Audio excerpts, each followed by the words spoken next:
guys, welcome to another episode. Today we're going to be working on all of our brake components on our rear axle here. We've already got it out of the car. I'll make sure to drop a link up above for that, on why we did that and how we did that.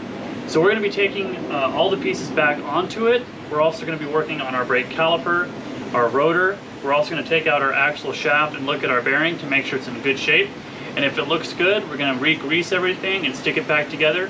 So let's get to reassembling. Since we're already at this point, the first thing we're going to want to do is pull out this axle shaft. Now there is a clip in here. It's normally pretty greasy and grimy and dirty from all the road dirt. So once you get that clip out of here, we should be able to just lightly pull this axle shaft out. I've already gotten that clip out of here, so we can actually get our axle shaft out. Just like that. And we're going to pull it out here. And there it is. So we can take a look at our splines, and they look really good. No funky wear on those. And when we flip this around, we can look at our bearing. Now our bearing here doesn't look like it has any hot spots or anything like that. Everything looks normal. There's no damage on that one. So these are all good to go back together. So we can actually slide this right back in as soon as we get some grease on the splines and around that bearing and in this surface. But first we've got to clean it up, we'll repack it, and then we'll get it back in.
Alright, now that we've got our hub reassembled and all greased up, it looked good, it was nice and quiet, wasn't a lot of growling or anything like that. So all we had to do was clean it up and put some fresh grease on there. So next thing we're going to want to do is start reassembling with our dust cover. So we have our dust cover here, nice and cleaned up. We're just going to slide this over the back, and we're going to get our 4 bolts, which we have all cleaned up here. We're going to get our 4 bolts back through our large openings, so that way we can get the bolt all the way through without issue, just like that. And so we've got to get the dust cover and the plate lined up with the threads in the back. So it takes a little adjusting because you're getting all 3 pieces lined up at once. I just do them finger tight until I get them in there. That way everything lines up and we don't fight with it, have to loosen it, you know, take it back out and do it again. So we're going to get these in here.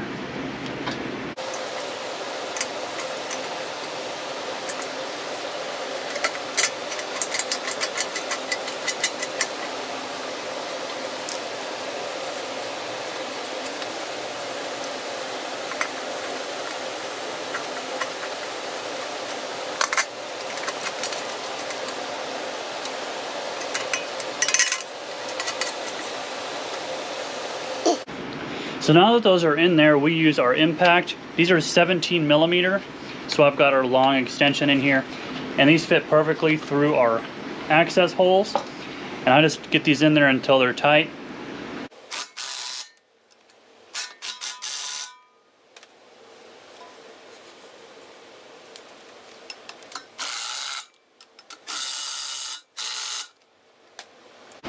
Okay, those are in there nice and tight. So next thing we're going to move on to is getting our rotors installed. Nice and new. We're going to get these on here. Now you're going to want to make sure that the holes are lined up with the threads on here. We're also going to be using a spacer plate on the front here, and you can see the bigger holes and the smaller holes. So the bigger ones are going to line up with the big, and the small ones we're going to use our wheel guiding pins, which are like these. These are 12 millimeter, and they help line up the wheels when you go to put them on.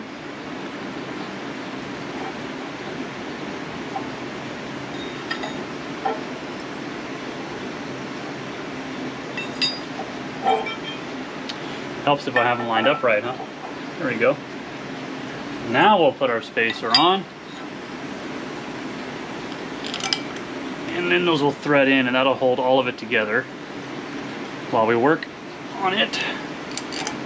Just like that.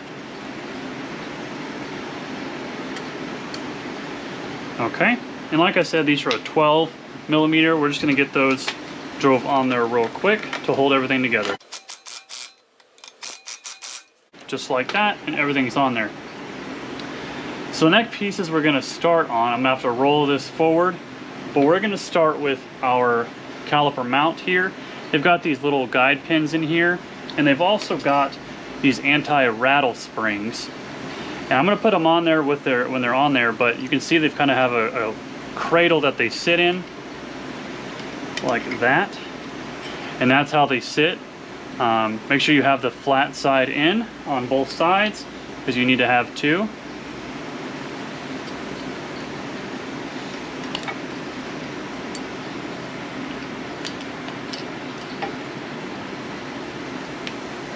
If I can get it in there. Okay.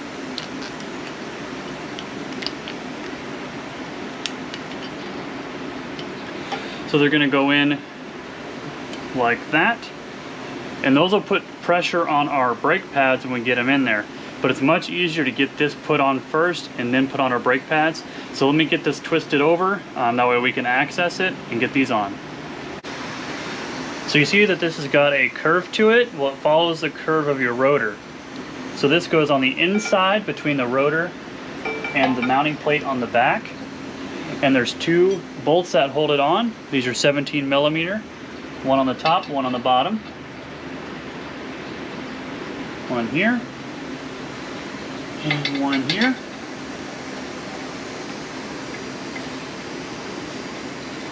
I like to get them started by hand, and then I follow it up. It'll stay with the impact. Just like this.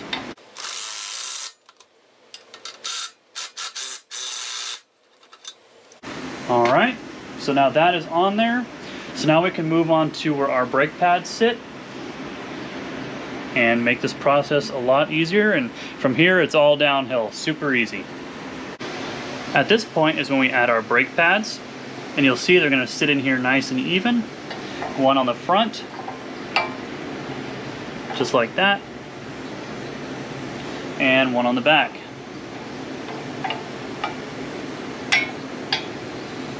Like that, and you'll see how this spring helps hold up those brake pads so they don't rattle on you. If yours are all flat and worn out, it would be a good idea to get some new ones. Worst case, you could always kind of bend them a little bit, but it doesn't hurt just to get some new sets. They're cheap enough. Just get yourself a new set. So the next thing that we're going to put on is going to be our caliper itself. So we need to make sure that we get these grooves that are on here, this teeth. I guess there's one here, you can see it better that way. But this clip on the top and bottom sit on the inside, and then we have a separate clip that's going to go on the outside. But before we can even do that, before I forget, we've got to adjust the inside wheel here. So this is our piston that actually squeezes our brake pad, and you see on our brake pads themselves they've got a little tab. Well, this needs to be perfectly straight up and down to meet with that tab. So what I do is just take a flathead screwdriver and I turn it clockwise, and then I'll tighten it into the housing. It's going to be a little tough, so don't be afraid to use a little bit of muscle.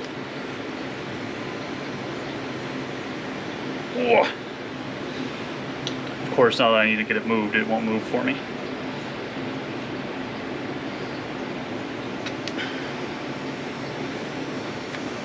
So in our case, we need to get them, need to get a good turn on it. So sometimes you need to get a thicker flathead.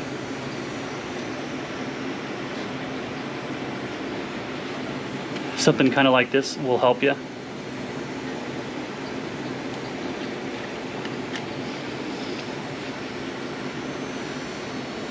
There we go. Just need some more leverage. So we want to make sure it's vertical, straight up and down. Almost there.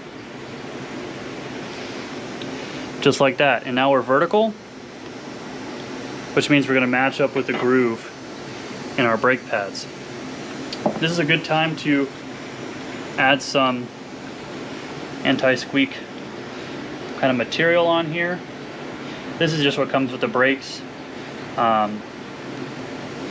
This helps cut down the vibration, the squeaking, things like that. I'm gonna put it on both sides. Make sure you don't use a whole lot because you need to go through all of your brakes and apply it just like that. Doesn't have to be pretty. So now this tooth is going to go between this clip and the housing.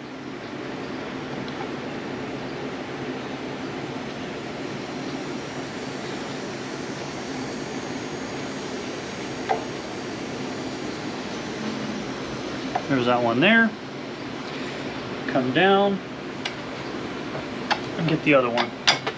Just like that. Now it's seated in there. We want to make sure it's nice and centered. And this is when the little bit tricky part comes in, because you have these little plates. And these plates need to go underneath this here. Okay, just like that. Now with the holes that are in the pins, we're going to have little locking clips that sit in those to keep them from riding in or out. So I like to take the single stay. I like to take a pair of needle nose pliers with the little clips, and I feed them in that way. Just like this.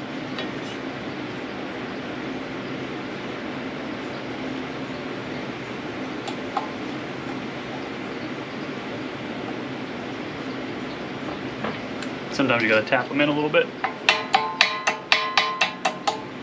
Yeah, that's one. And it's important to have them on both sides because you don't want it to walk out on you. That's two.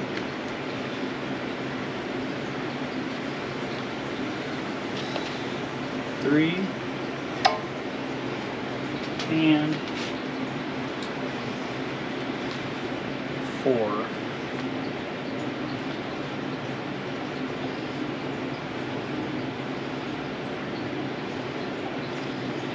All right, and so that is our brakes all completely put back on.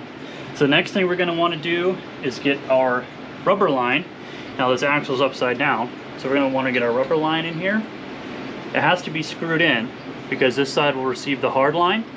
So when you have this side first, you have to thread it in first before you put the hard line. Otherwise you're going to twist that hard line. And stick it in there, thread it in. And it's also important to make sure you guys have that copper crush washer. That keeps a nice tight seal on there. That way you don't have some brake fluid leak over time. That would not be fun. And make sure that's nice and tight. This is a 17mm attachment. So as I'm screwing this in here, all the parts that I'm using today are going to be in the description down below on where to find them. It will take you directly to each piece directly. And that way, if you guys are trying to do the same job that I am, you know exactly what I used to be just as successful and to get the job done. So make sure you check that description for some important links as far as parts and our other accounts with Instagram, Facebook, and of course here on YouTube. So we're almost done tightening this up. This is a 17mm. We want to make sure our crush washer is nice and tight. Almost there. And okay. works for me. Okay. So the next piece we're going to want to work on is getting our other cover on. This one was also redone, so it looks nice and clean. And it actually goes behind the large cover, just like that. Now this is important as to not forget the bracket that the rubber line sits in.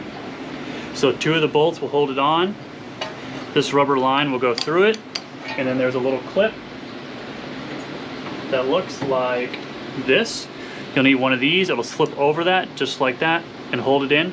So let's get this screwed in. We'll flip this axle over and we'll take a look at how we did.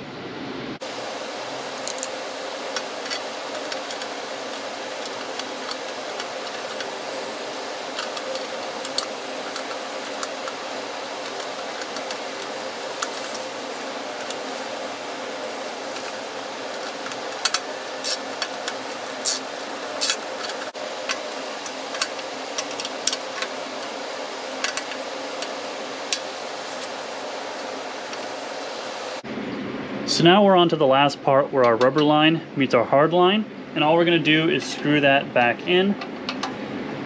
And this is why it's so important to screw in the rubber line first before the hard line, because you need to be twisting this hard line the whole time. You're going to be fighting it.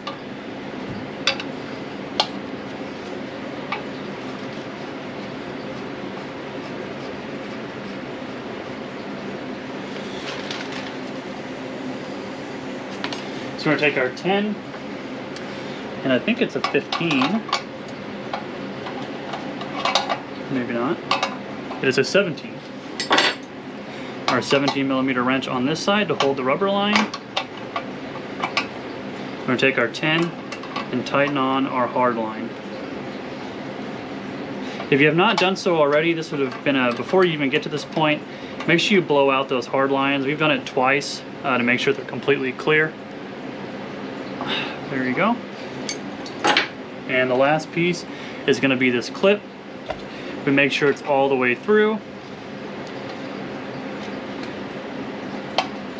Just like that. And make sure we tap it in place. Just like that.